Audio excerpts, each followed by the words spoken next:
Baik, Assalamualaikum warahmatullahi wabarakatuh. Ketemu lagi dengan saya, Pak Ampun Barep. Kali ini kita akan bahas materi fisika tentang kemagnetan ya, atau medan magnet. Kita fokuskan ke medan magnet. Jadi apa itu medan magnet?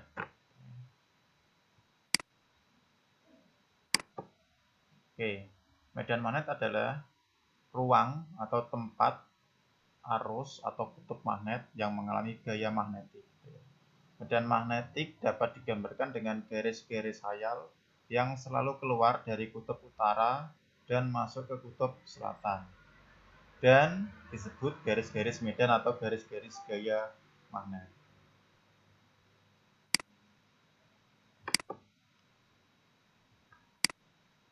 Oke, misalkan ini kita buatkan saja. Nah, kita gambarkan di sini, misalkan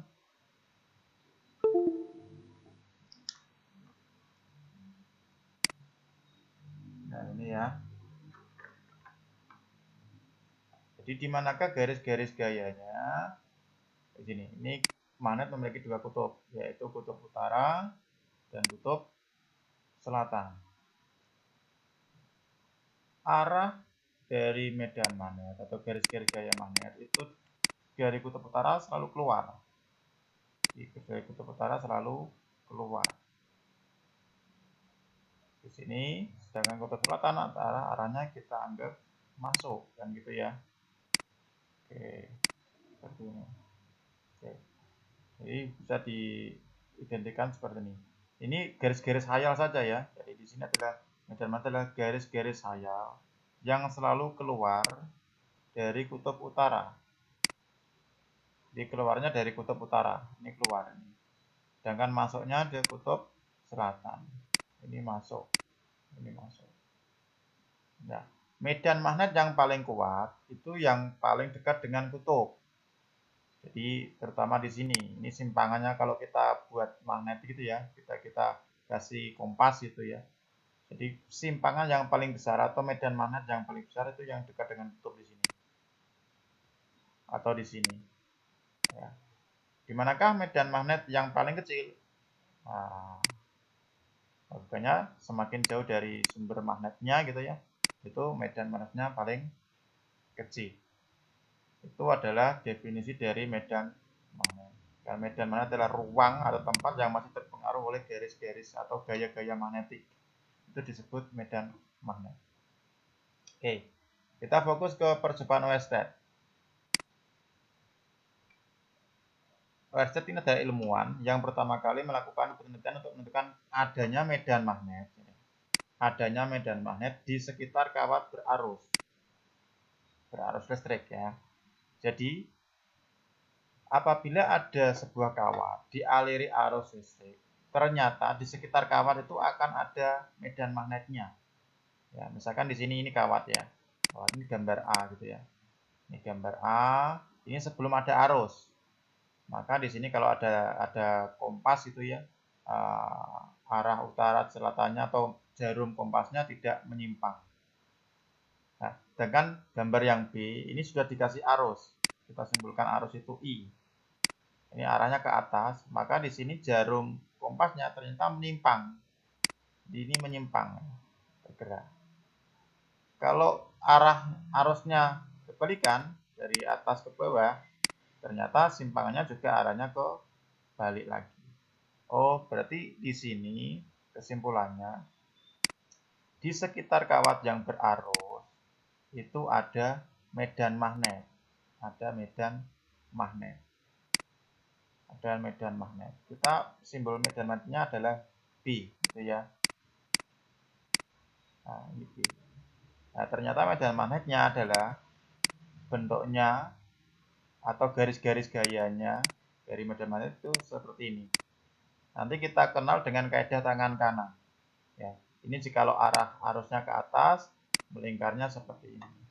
Kalau arusnya ke bawah, gitu ya, berarti melingkarannya seperti ini, gitu ya. Oke, ini arah B-nya. Oke, kita lanjut. Nah, Ini medan magnet di sekitar kawat berarus. Medan magnet di sekitar kawat lurus berarus gitu ya. Nah, ini ada visualnya. Ini menggunakan namanya kaidah tangan kanan. Misalkan di sini adalah kabel.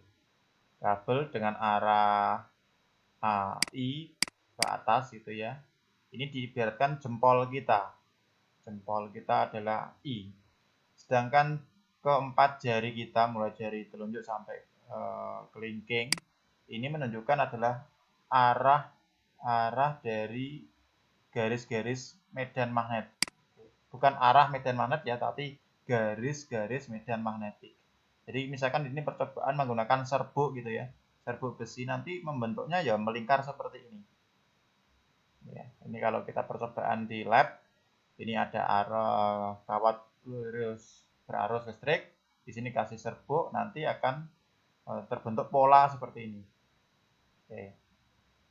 Nah, kalau kawatnya bentuknya melingkar seperti ini, ya tetap sama, kita menggunakan kaidah tangan kanan. Ya, jadi ini ada arah garis-garis medan magnetnya, sama seperti ini. Nah, kalau kita visualkan dalam bentuk dua dimensi gitu ya, dua dimensi, ini ada simbol dot. Dot artinya, saya gambarkan di sini dulu. Dot artinya arah menuju pengamat.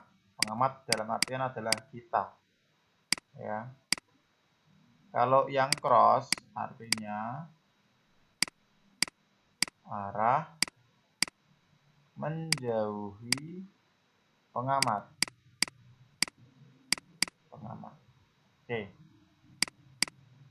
Nah, ini visualnya dua dimensi ini. I-nya adalah dot. I-nya berarti arahnya menuju kita. Maka kalau kita gunakan kaidah tangan kanan pakai jempol tangan kanan gitu ya. Maka ini sebagai jempolnya menuju kita. Sedangkan empat jari kita itu kan seolah-olah melingkar seperti ini ya.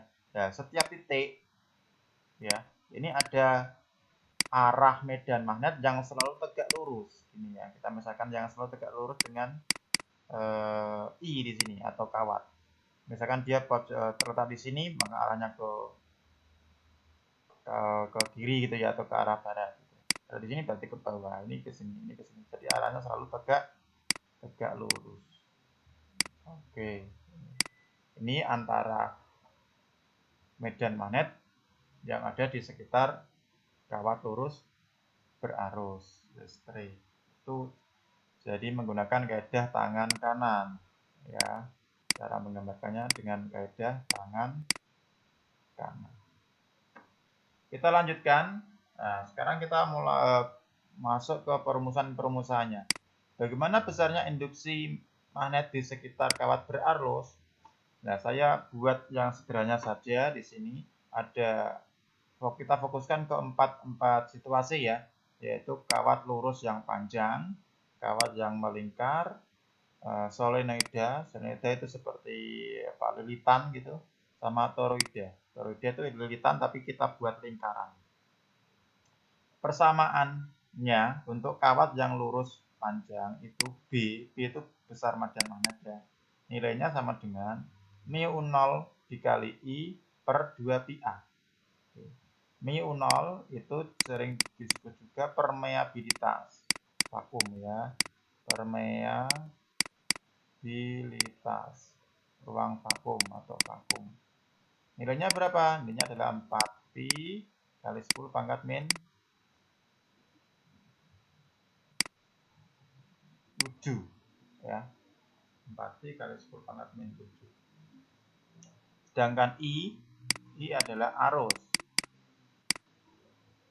Terus ada lagi A adalah jarak ya, dari jarak di sini. A adalah jarak. Oke, jadi medan magnet di sini dipengaruhi oleh permeabilitas, arus sama jarak. Ya, jadi B di sini dipengaruhi oleh I, A sama mu 0, minimal permeabilitas. Semakin jauh dengan A maka medan magnetnya semakin kecil gitu ya. Kita misalkan di sini. Oke, ini titik P, ini A. Ini misalkan kawat yang lurus panjang berarti theta 2 sama theta 1-nya kita anggap nilainya 180 ya, 1 gitu. Rumusnya seperti ini. Jadi rumusnya seperti ini untuk kawat lurus. Untuk yang kawat melingkar, ya, untuk kawat yang melingkar seperti ini. Misalkan di sini ada jari-jarinya A gitu ya. Ini terletak di pusat ya. Ini terletak di pusat. Ini ada I gitu ya. Harusnya. Maka nilainya adalah mu 0 kali I per 2A. Untuk yang solenoida, jadi ada dua rumusan di sini. Kalau dia di pusat solenoida, rumusnya ini. Kalau di ujung, rumusnya yang mu 0 I kali N per 2L. L di sini adalah panjang solenoidanya. Panjang solenoidanya. Sini sampai sini ya, panjang lilitannya. Sedangkan yang terakhir adalah toroida. Toroida itu seperti solenoida tapi dibuat bentuknya melingkar. Rumusnya mu 0 dikali I kali N per 2PA. Ya. Di sini tetap ada faktor N ya. N itu jumlah lilitan. Kita tulis di sini adalah N apa? Yaitu jumlah atau banyaknya lilitan. Semakin banyak lilitan, otomatis medan magnetnya semakin besar. Jadi kalau kita misalkan dinamo gitu ya, dinamo semakin banyak lilitannya, otomatis medan magnetnya semakin besar. Oke, ini ada kuis gitu ya. Dua penghantar sejajar terpisah 8 cm. Ya, oke. Penghantar sejajar gitu terpisah 8 cm. Berarti jarak sini sampai sini adalah 8 cm. Oke. Dialiri arus yang sama besar yaitu 6 ampere. Maka yang berlawanan arah ya. Misalkan di sini kawat 1, ini kawat 2. Arah arusnya misalkan kawat 1 adalah 6 ampere ke atas, sedangkan yang kawat 2 adalah 6 ampere ke bawah. Ini kita misalkan I1, ini kita misalkan I2 ya. Tentukan induksi magnet yang di suatu titik di tengah-tengah garis hubung kedua penghantar tersebut. Jadi misalkan tepat di tengah-tengah ya, berarti kalau di sini 8 cm, maka kalau di tengah-tengahnya jarak antar titik terhadap kawat otomatis 4 cm. Ini juga 4 cm. Nah, berapakah medan magnet di titik P di sini? Misalkan ini adalah titik P ya. Berapakah BP-nya? Oke. Kira-kira hasilnya berapa? Oke. Kita bisa analisis satu persatu ya. Yang pertama kawat yang satu ini menunjukkan medan magnetnya berarti arah arusnya kan ke atas. Berarti jempol kita gambarnya akan gini. Oke, jempol ya. Berarti arah arusnya di sini, arah medannya dari lingkarannya sini. Berarti sini adalah cross. Di sini cross. Sedangkan kalau arah arusnya ke bawah, gambarnya adalah seperti ini. Oke, jempolnya kan gini ya. Berarti arah medannya juga masuk di sini. Oh, berarti semuanya masuk atau cross ya. Semuanya cross. Berarti B1 arahnya masuk, B2 juga arahnya masuk. Kalau semuanya masuk berarti kita tambah. Oke. Berarti rumusnya B nanti di titik P adalah penjumlahan B1 dengan B2. B1 rumusnya ya tadi ya. B kan rumusnya mu 0 I, kalau 1 berarti I1 per 2 pi A1 ditambah yang B2 mu 0 I2 per 2 pi A2. Nah, kita tinggal masukkan nilainya gitu ya. Oke, tinggal masukkan nilainya seperti ini. Ini yang masih belum SI kita SI-kan. Berarti A di sini kan masih 4 ya. Baik A1 maupun A2 nilainya sama kan? 4 cm kan? Ini kita rubah dalam satuan meter. 4 kali 10 pangkat min 2 meter. Oke, tinggal masukkan ke sini. Oke. Nanti anak-anak bisa melanjutkan sendiri ya. Hasilnya bisa dihitung sendiri. Nanti jawabannya nanti mungkin bisa lewat Classroom ya. Nanti soal ini saya upload juga di Classroom. Tapi cara mengerjakannya modelnya seperti ini. Oke, begitu ya. Ini nanti dilanjutkan sendiri.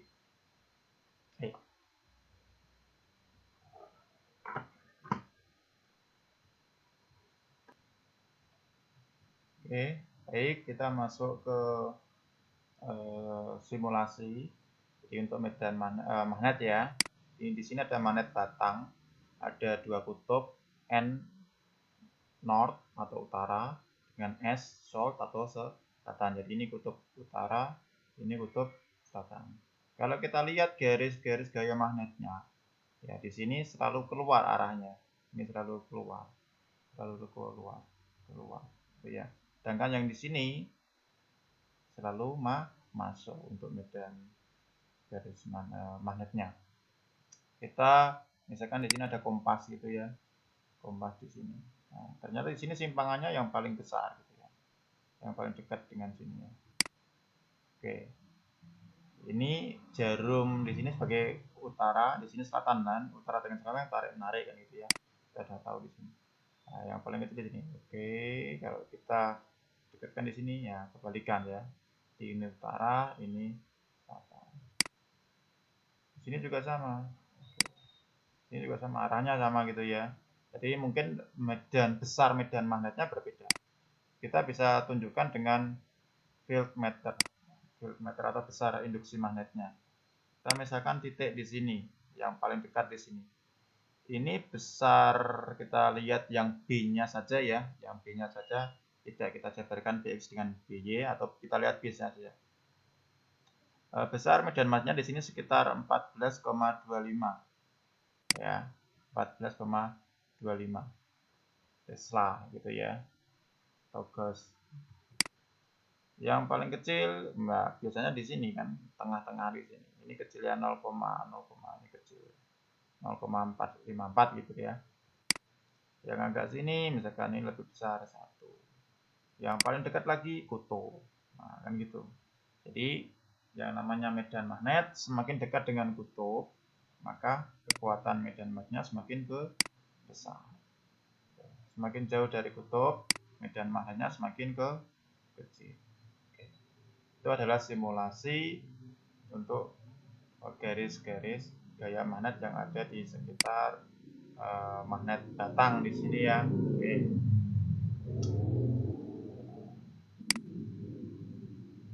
Oke, saya kira itu dulu untuk yang tentang kemagnetan. Saya akhiri. Oke. Assalamualaikum warahmatullahi wabarakatuh.